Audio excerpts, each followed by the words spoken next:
Dos sacerdotes, el padre Jorge Lorín y el padre Carreira, demoler dos sistemas de pensamiento, me refiero al ateísmo y al protestantismo. Vamos a comenzar con el padre Carreira. Les pido que le den like, comparte si puedes compartir y vamos directamente a la reacción. Yo creo que para mí la dificultad máxima que vería en aceptar la fe sería que fuese en algún punto irracional. No tanto que me pidiese un sacrificio, sino que fuese de alguna manera irracional. Y gracias a Dios, en la fe católica no hay nada de irracionalidad. No quiero que esto suene como falta de espíritu ecuménico, pero... Esta parte es bien importante. En la fe católica, la fe cristiana, no hay nada de irracional. Ahora, ciertamente la razón no alcanza a sondear todos los misterios de la fe. La razón nos acompaña, por así decirlo, hasta medio camino. Después, la iluminación del Espíritu Santo, la gracia divina, nos terminan de llevar a la contemplación del misterio de Dios. Es decir, la razón es elevada por la fe, es elevada por la gracia divina, pero no es irracional. Lo que es irracional es lo que va en contra de la razón. La fe no es contraria a la razón. La fe eleva a la razón. Vamos a continuar. Yo no entiendo el protestantismo desde el punto de vista racional. ¿Por qué? Primero, porque si usted le pregunta a un protestante en qué cree, me dirá que cree lo que pone en la Biblia. ¿Por qué cree usted a la Biblia? Porque es palabra de Dios. ¿Cómo lo sabe? No tiene respuesta. Para complicar más el asunto... Es decir, los protestantes tienen que asumir que la Biblia como una colección siempre ha existido de manera definida, de manera concreta, es decir, con 46 libros en el Antiguo Testamento y con 27 libros en el Nuevo Testamento. Tienen que partir de que es algo que ya siempre ha existido, cuando sabemos que no es así. Hubo un proceso de canonización. Alguno dirá, sí, pero el Espíritu Santo es el que inspiró la Biblia. Claro, el católico no lo niega. Pero no estamos hablando de la inspiración, no estamos hablando del origen divino de la Biblia. Estamos hablando de el proceso de canonización, cómo llegó a existir esa colección que hoy llamamos Biblia. Y ahí entra el papel de la Iglesia, que con la asistencia prometida del Espíritu Santo por Jesucristo, la Iglesia llevó a cabo ese proceso de canonización y llegó a resolver las dudas que tenían algunos. Algunos rechazaban Apocalipsis, algunos en los primeros siglos rechazaban la carta a los hebreos, algunos rechazaban la carta de Judas, la segunda de Pedro, algunos tenían dudas sobre la tercera de Juan. Y estamos hablando de buenos hombres, estamos hablando incluso de obispos, de teólogos en los primeros siglos. Y la Iglesia, con la asistencia que Jesucristo le prometió, porque le dijo que el Espíritu Santo la iba a asistir, Cristo dijo, estaré con ustedes todos los días, aún hasta el fin del mundo. La Iglesia ha confirmado para todos nosotros de manera definitiva lo que es la Biblia. Ahora, antes de regresar acá con el Padre rápido, les hago una observación. El Padre dice, cuando le preguntas a un protestante, ¿en qué crees? El protestante dice, pues en lo que pone la Biblia. Creo en la Biblia. El protestante no se da cuenta que no se le está preguntando que cuál es el libro sagrado del cristianismo. Si la pregunta fuese, ¿cuál es el libro sagrado del cristianismo? Lo correcto es decir, la Biblia. Pero esa no es la pregunta. La pregunta es, ¿en qué crees? Es decir, ¿cuál es tu doctrina? ¿Cuál es tu doctrina sistemática, explicada? Alguien te tiene que desmenuzar, desglosar, explicar de manera sistemática las doctrinas que debes recibir. Y para eso se necesita un cuerpo de maestros autorizados. Por eso se habla de un magisterio. pero no cualquier magisterio, porque en el mundo protestante hay decenas y cientos de magisterios, entre comillas. No, necesitas un magisterio que fue instituido y fue comisionado, enviado por el mismísimo Jesucristo. Porque a ese magisterio Cristo le promete la asistencia del Espíritu Santo. Entonces, cuando te pregunten a ti como protestante en qué crees, lo que se te está preguntando es cuál es tu doctrina concretamente hablando. Porque si tú dices la Biblia, no, pero es que la Biblia ya sabemos que es el libro de Dios, de origen divino, inspirado por Dios. Es el libro del cristianismo. Pero no se te preguntó por cuál es el libro sagrado del cristianismo. Se te preguntó, ¿qué es lo que crees? ¿Cuál es tu doctrina concreta? ¿Qué piensas del bautismo? ¿Cómo lo entiendes? ¿Qué piensas de la Eucaristía? ¿Cómo la entiendes? ¿Qué piensas de la Trinidad? ¿Cómo la entiendes? ¿Qué piensas de la Cristología? ¿Cómo la entiendes? ¿Qué piensas de la Eclesiología? ¿Cómo la entiendes? ¿Qué piensas sobre la salvación? Eso se te está preguntando. Muy bien, les pido que le den like y seguimos con el Padre Carreira. Luego dice, yo creo en este pasaje de la Biblia, pero hay estos autores que dicen que significa que sí, estos otros que significa que no. Los dos tienen razón. Eso es totalmente absurdo para cualquier persona racional. Eso también importantísimo. Dependiendo al tipo de protestante que le preguntes sobre determinada doctrina, te van a dar diferentes respuestas. Si le preguntas a un pentecostal que si bautizar bebés es parte de la sana doctrina, te va a decir, claro que no, absolutamente no. Bautizar bebés no es parte de la sana doctrina. Mientras que si le preguntas a un metodista o a un luterano que si bautizar bebés es parte de la sana doctrina, te va a decir, claro que sí. Por supuesto que es tu deber moral como cristiano bautizar a tus bebés, a tus infantes. Eso es sana doctrina. Y ya ves la contradicción en algo tan fundamental como lo es el bautismo. Pero en el protestantismo han aprendido a coexistir con estas contradicciones. Es decir, realmente, cuando lo piensas y lo analizas, en el protestantismo como movimiento no existe la noción de verdad. La verdad por naturaleza es una y no puede admitir contradicción, cosa que sí existe en el protestantismo, no en cosas inferiores o cosas secundarias, sino en cosas tan fundamentales como lo es el bautismo. Escuchemos. Y finalmente, yo veo que ustedes, hablando así a los protestantes en general, quieren aceptar a Cristo y Cristo instituyó un apostolado al que dio poder de perdonar pecados y de celebrar la Eucaristía poniendo el cuerpo de Cristo a nuestro alcance. En el protestantismo se niegan ambas medidas, ambas obligaciones dadas por Cristo. ¿Cómo voy a aceptar el protestantismo lógicamente? Yo realmente no entiendo la racionalidad de un protestante. Y por eso, para decirlo de una manera más elemental, en el protestantismo no hay concepto de verdad. Solo hay opiniones. Y todas valen lo mismo.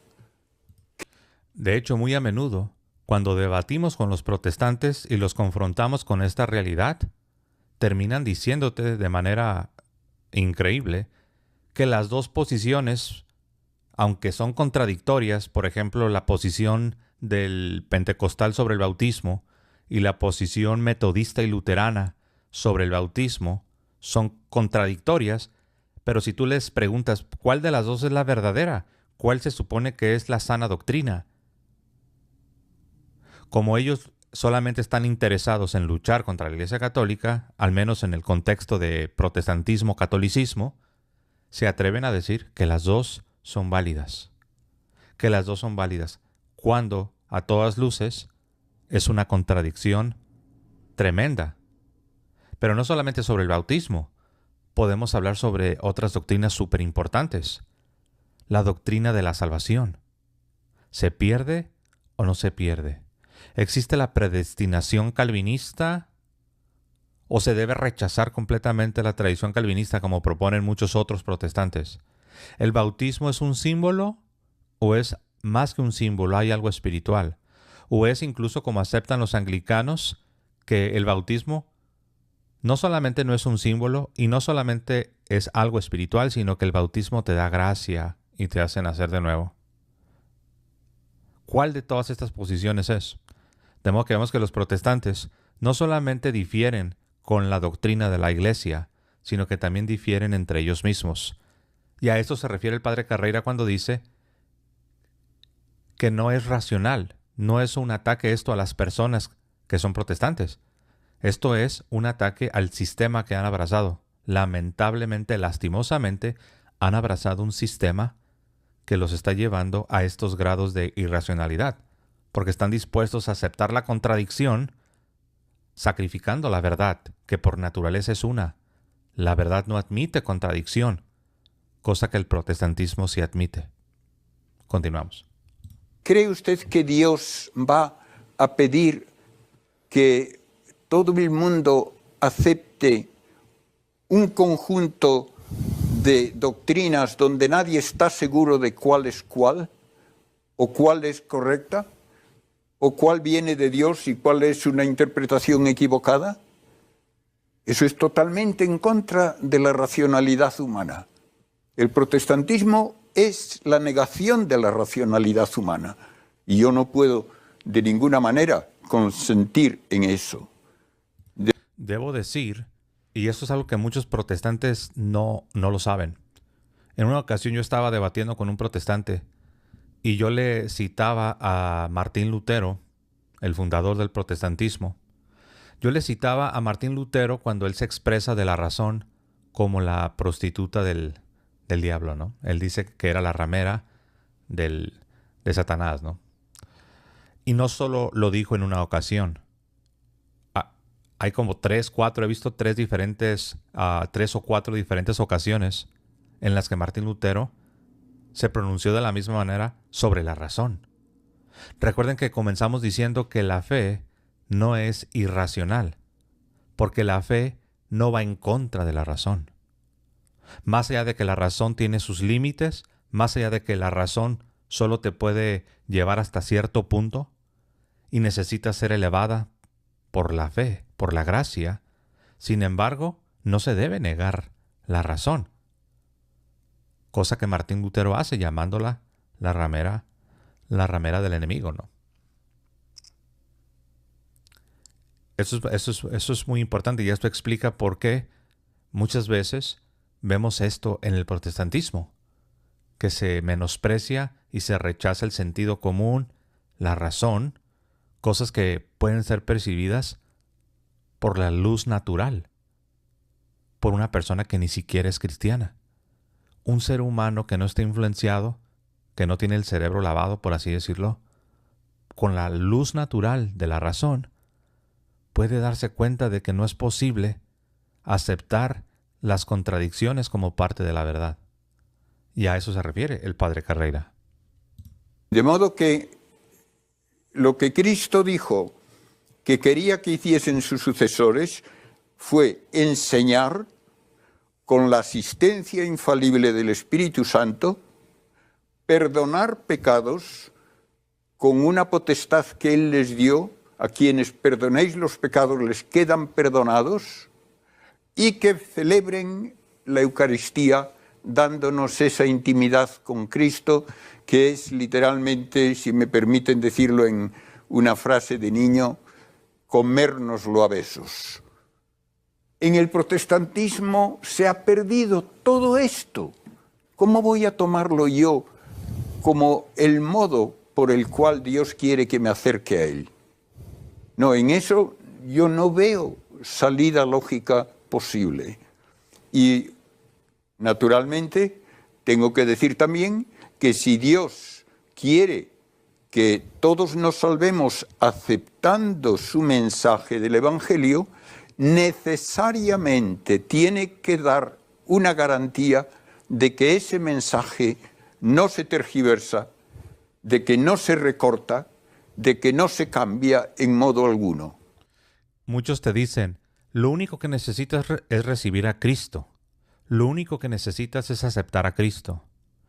Pero se les olvida que recibir a Cristo y aceptar a Cristo significa recibir su doctrina tal y como Él la entregó. Es aceptar la doctrina de Cristo tal y como Él la enseñó a los apóstoles y tal y como Él ordenó que fueran a todo el mundo a enseñar la misma doctrina y les prometió la asistencia del Espíritu Santo. Un mensaje de Cristo libre de error. Por eso se habla de que la Iglesia siempre, cuando ha enseñado la doctrina de manera formal, siempre lo ha hecho infaliblemente, de manera infalible, es decir, libre de error. Los protestantes no aceptan esto. Dicen que no, que la Iglesia no pudo haber sido asistida o no es asistida por el Espíritu Santo para poder transmitir la doctrina sin error, libre de error. Entonces no están creyendo a Jesucristo, porque en la Gran Comisión, Jesucristo, precisamente después de haberse levantado de entre los muertos en la gloria de la resurrección, Jesucristo dice: toda potestad, toda autoridad me es dada en el cielo y en la tierra.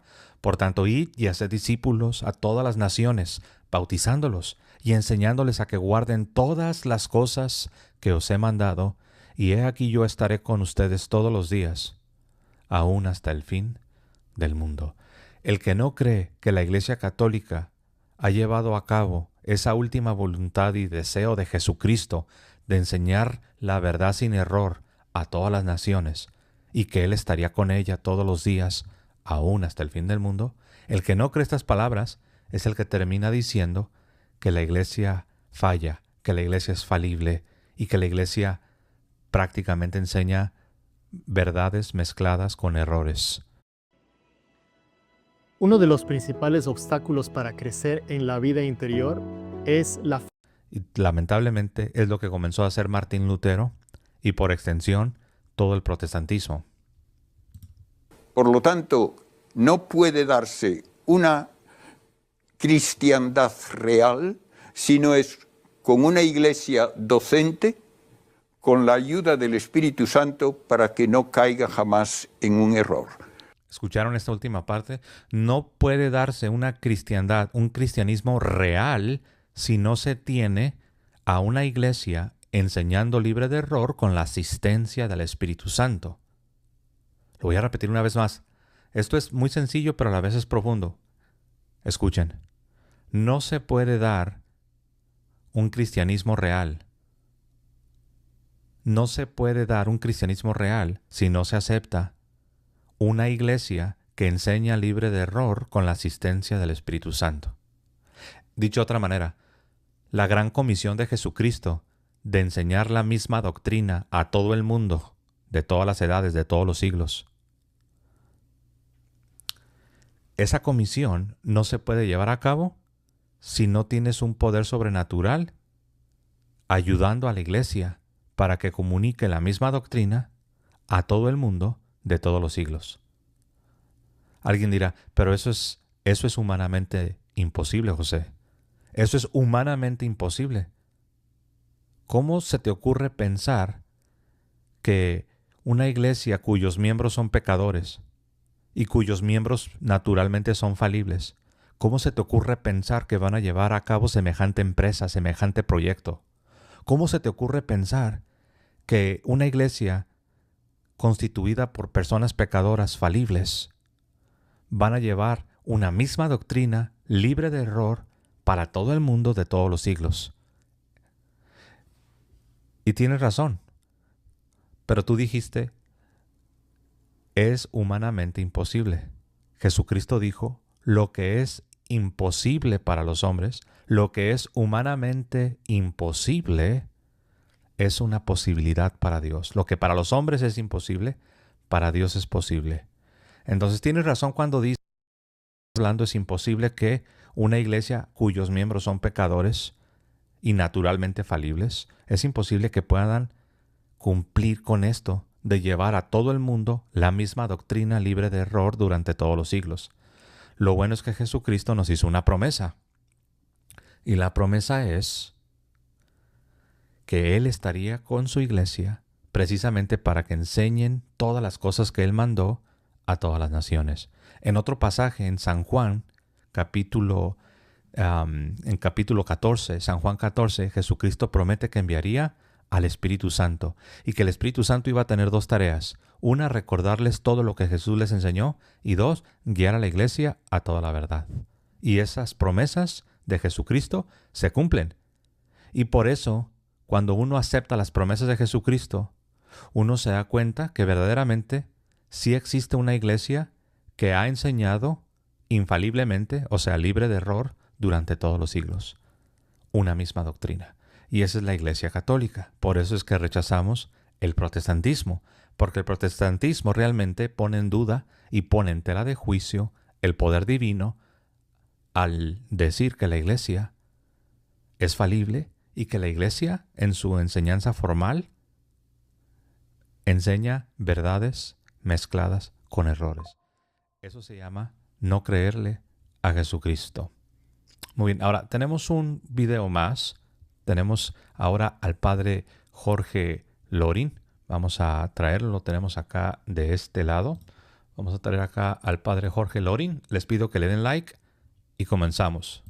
Parado. Hombre, Digo el catecismo de la Iglesia más. que el diablo no es el mal, no es el mal, no, es persona, es una persona. Y cuando Jesucristo le dice a Pedro, cuando Pedro le quiere apartar de la cruz, aparte de mí, Satanás, es porque para Cristo el demonio es persona. Cuando dice San Juan que es un pecador, es porque es persona. Cuando Cristo llama el padre de la mentira, es porque es persona. No es el mal abstracto. O sea, creemos en el diablo, que existe, que es persona y que actúa en el mundo. Ya he hablado bastante. Un momento. O sea, yo había leído que la Iglesia precisamente no admitía ese ente maléfico con corporeidad física. No, es espíritu, no tiene cuerpo. Sino que admitía que se pudiera manifestar de alguna manera y de algunas formas. Bueno, ahí se ve la ignorancia del ateo, ¿no? Diciendo que la Iglesia Católica cree que el diablo tiene un cuerpo, ¿no? O sea, cualquier persona que ha revisado un poco la doctrina católica, la dogmática, sabe que la Iglesia Católica no cree que el diablo tiene un cuerpo como lo tenemos nosotros, ¿no? Pero es porque recuerden que el ateo es racionalista, es naturalista. Ellos se imaginan que la única realidad es la que pueden tocar. La única realidad es la natural, ¿no? La que puede ser percibida por los sentidos, ¿no? Esto puede variar, ¿eh? Hay ateos que han incorporado algunas nociones en sus creencias metafísicas, pero típicamente te van a manejar como realidad lo que puede ser comprobado y puede ser percibido por los sentidos externos. Por eso me imagino que él a su vez se imagina que la Iglesia Católica, cuando habla de que el diablo es real, eso estaría implicando que el diablo tiene un cuerpo físico, ¿no? Obviamente eso no es así. En animales, en cosas, pero corporeidad física, tengo entendido que la Iglesia no admite, y usted lo está personificando. No, perdón, cuando digo persona no digo que tenga cuerpo. Ya. El pecado del ángel no puede ser pecado de lujuria si no tiene cuerpo. Ya. Fue pecado espiritual, de soberbia. Entonces, ya vimos por qué él dice esto, ¿no? Porque dice que al hablar de persona, él se imagina que necesariamente las personas únicamente son los seres humanos que tienen un cuerpo físico, ¿no? Se le olvida que hay personas angélicas y se le olvida que hay personas divinas. Tenemos, en este caso, a la Santísima Trinidad, tenemos a los ángeles. Él se imagina que las únicas personas son las humanas, ¿no? De desobediencia, pero como es persona espiritual, pecó de soberbia, pecó de desobediencia y fue condenado. Y esto es el demonio, un ángel pecador, un ángel caído. De todas maneras, un momento, de todas maneras quería decirle una cosa. Todo lo que usted dice... No sé si están de acuerdo conmigo que acá este psicólogo ateo se parece al actor Anthony Hopkins, ¿no? El de El silencio de los inocentes, ¿no? Se parece bastante a este actor Anthony Hopkins. No sé cuántos estarán de acuerdo conmigo. Ahí me dejan un comentario si están de acuerdo o no, pero sí, se parece bastante al actor Anthony Hopkins del Silencio de los Inocentes. Creo que fue titulado en español. histórico, el caso ese del exorcista y tal. Bien, es histórico, pero son interpretaciones que la gente hace, que la gente, muy docta, puede ser en su materia, pero... Ahí se está contradiciendo el ateo. Dice, ok, es histórico, esto es histórico, pero son interpretaciones que la gente hace. Es una contradicción. Si algo es histórico, no puedes decir al mismo tiempo y de la misma manera que son interpretaciones. O una de dos, ponte de acuerdo. O son interpretaciones que la gente hace en su cabeza, o es algo real objetivo, por lo tanto histórico. Muy bien, vamos a ver. No dejan de ser interpretaciones. Eso no quiere decir que sea real. El demonio ha existido o se ha creído que existía en todas las civilizaciones, en todas las culturas, en todas las religiones. ¿Por qué? Porque el conocimiento que en aquella época se tenía de los fenómenos extraños era nulo, no se sabía. Y lo fácil... ¿Saben a qué me recordó esto que dijo este ateo? Cuando dice que son interpretaciones que la gente hace. Una vez que el padre ya le había mostrado que estamos hablando de algo histórico, termina diciendo, dice, sí, es histórico, pero luego 3 doritos después lo contradice, pues dice, son interpretaciones que la gente hace. ¿Saben a qué me ha recordado esto? Me ha recordado a muchos protestantes, no todos, pero sí muchos protestantes, que les demuestras que no solamente Cristo es histórico, sino que les demuestras que la iglesia y la doctrina también son históricas. Así como hablamos del Cristo histórico que puede ser probado desde la historia, también la iglesia y la doctrina son históricas y pueden ser probadas desde la historia. Y cuando uno les demuestra que la iglesia y la doctrina son históricas, al igual que Cristo, terminan diciendo que no, que son interpretaciones. Tiempo atrás tuve un intercambio con un protestante muy anticatólico, conocido un tanto en YouTube, en redes sociales, y básicamente ese fue su argumento. Me dice, no, esos son interpretaciones, son puras interpretaciones. Y vemos a este ateo básicamente haciendo lo mismo. Rechazan la historicidad, no solamente de Cristo, rechazan la historicidad de la iglesia y rechazan la historicidad de la misma doctrina. Y todo lo reducen a meras interpretaciones. Muchos protestantes se imaginan que el cristianismo es eso. Meras interpretaciones. Y la doctrina católica es una más de las miles de interpretaciones que existen en el protestantismo. Les pido que le den like, dale me gusta y seguimos. Era atribuirlo a los demonios, a los entes maléficos. Exacto. Estoy de acuerdo que hay veces que cuando no conozco una cosa, lo atribuyo a Dios o lo atribuyo al demonio. Y por eso no quita claro, que después haya realmente un demonio, como existe Dios.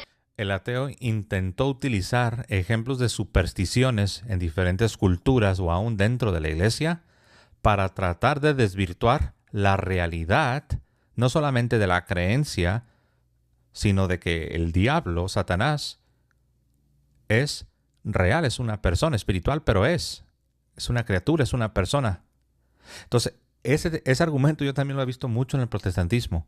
Quieren utilizar ejemplos de excesos supersticiosos en la Edad Media o en algunas culturas que no están muy bien formadas desde la fe y te enseñan hasta videos, de repente te presentan imágenes, te dan una especie de popurrí de supersticiones. Te presentan un video popurrí de supersticiones y tratan de usar supersticiones o deformaciones de la fe para desvirtuar la fe en sí misma.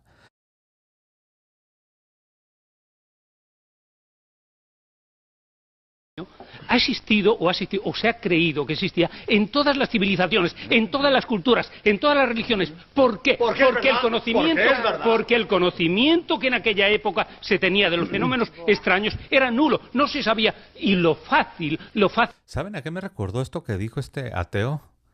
Cuando dice que son interpretaciones que la gente hace, una vez que el padre ya le había mostrado que estamos hablando de algo histórico. Termina diciendo, dice, sí, es histórico, pero luego 3 doritos después lo contradice, pues dice, son interpretaciones que la gente hace. ¿Saben a qué me ha recordado esto? Me ha recordado a muchos protestantes, no todos, pero sí muchos protestantes, que les demuestras que no solamente Cristo es histórico, sino que les demuestras que la iglesia y la doctrina también son históricas. Así como hablamos del Cristo histórico que puede ser probado desde la historia, También la iglesia y la doctrina son históricas y pueden ser probadas desde la historia. Y cuando uno les demuestra que la iglesia y la doctrina son históricas, al igual que Cristo, terminan diciendo que no, que son interpretaciones. Tiempo atrás tuve un intercambio con un protestante muy anticatólico, conocido un tanto en YouTube, en redes sociales, y básicamente ese fue su argumento. Me dice, no, esos son interpretaciones, son puras interpretaciones. Y vemos a este ateo básicamente haciendo lo mismo. Rechazan la historicidad, no solamente de Cristo, rechazan la historicidad de la iglesia y rechazan la historicidad de la misma doctrina. Y todo lo reducen a meras interpretaciones. Muchos protestantes se imaginan que el cristianismo es eso, meras interpretaciones. Y la doctrina católica es una más de las miles de interpretaciones que existen en el protestantismo. Les pido que le den like, dale me gusta y seguimos. Era atribuirlo a los demonios, a los entes maléficos. Exacto. Estoy de acuerdo que hay veces que cuando no conozco una cosa, lo atribuyo a Dios o lo atribuyo al demonio. Y por eso no quita claro, que después haya realmente un demonio, como existe Dios. El ateo intentó utilizar ejemplos de supersticiones en diferentes culturas o aún dentro de la iglesia para tratar de desvirtuar la realidad, no solamente de la creencia, sino de que el diablo, Satanás, es real, es una persona espiritual, pero es una criatura, es una persona. Entonces, ese argumento yo también lo he visto mucho en el protestantismo. Quieren utilizar ejemplos de excesos supersticiosos en la Edad Media o en algunas culturas que no están muy bien formadas desde la fe y te enseñan hasta videos, de repente te presentan imágenes, te dan una especie de popurrí de supersticiones. Te presentan un video popurrí de supersticiones y tratan de usar supersticiones o deformaciones de la fe para desvirtuar la fe en sí misma. Lo hacen los ateos para desvirtuar todo el cristianismo y algunos protestantes utilizan el mismo método para desvirtuar algunas cosas que ellos como protestantes no están dispuestos a aceptar. El ateo lo hace con todo el cristianismo de raíz. El protestante anticatólico usa el mismo método para poder rechazar lo que él no está dispuesto a aceptar. Claro. Bueno, un momento. Y por último, ya en relación con este caso, usted dice que se fía de la Biblia, que lo de creer en el demonio es dogma de fe, ¿no ha dicho eso? ¿Está aquí? Ya. ¿Usted no cree que desde un punto de vista psicológico, creer en algo firmemente es estancarse en la búsqueda de la verdad? No. Ese argumento, ¿escucharon lo que dijo? El ateo le dice, usted no estima, usted no considera que creer en algo firmemente sin estar dispuesto a cambiarlo, ¿que usted no se da cuenta que eso es un estancamiento? Y eso es algo que impide tener una genuina búsqueda de la verdad. En otras palabras, ¿qué le está diciendo? Le dice, ¿qué no se da cuenta que la Iglesia Católica con sus dogmas, que son creencias, son doctrinas que nadie las puede cambiar, ni los papas? ¿Qué no se da cuenta que esos dogmas, esas creencias fijas, están impidiendo la búsqueda de la verdad? ¿Dónde he escuchado esto? Ah, sí, lo he escuchado de muchos protestantes también. Una de sus críticas, una de sus objeciones contra la doctrina de la Iglesia, contra los dogmas, que son doctrinas que nadie puede cambiar, es precisamente eso. Dicen que en la realidad la Iglesia Católica es una especie de madre dictadora que tiene ciertas creencias y que las usa como una opresión para que los pobres católicos no puedan crecer y no puedan tener una genuina búsqueda de la verdad, para que no sean espíritus libres. Lo hacen los ateos para desvirtuar todo el cristianismo de raíz, lo hacen los protestantes para desvirtuar aquellas doctrinas que ellos no están dispuestos a aceptar. Continuamos. Pero vean la respuesta, me encantó la respuesta del padre, ¿no? Escuchemos una vez más la objeción y veamos la respuesta. De la verdad. No, mire. Una vez más. Es estancarse en la búsqueda de la verdad. No, Mire usted, No. no, depende. Es que usted Vamos a ver, está Yo perdón, le voy a decir, Bueno, sí. depende de que hay cosas opinables. 0 grados, ¿es frío o es calor? Depende. Para un andaluz es frío, para un noruego no es frío, que viva. Ahora, 2 y 2 son 4, pi, 3, 14, 16, agua, H2O, punto. Es que yo me estanco porque digo que agua es H2O, no, agua es H2O, no es CLNA, ni NH3, agua es H2O. Cuando yo creo que agua es H2O, no me estanco, estoy en la verdad. Pero es que Básicamente lo que el padre le está diciendo es que hay leyes universales aceptadas por todos, como las leyes de la física, no sé, como la ley de la gravedad, que son como dogmas, son como los dogmas de la ciencia, que no pueden ser cambiados por nadie.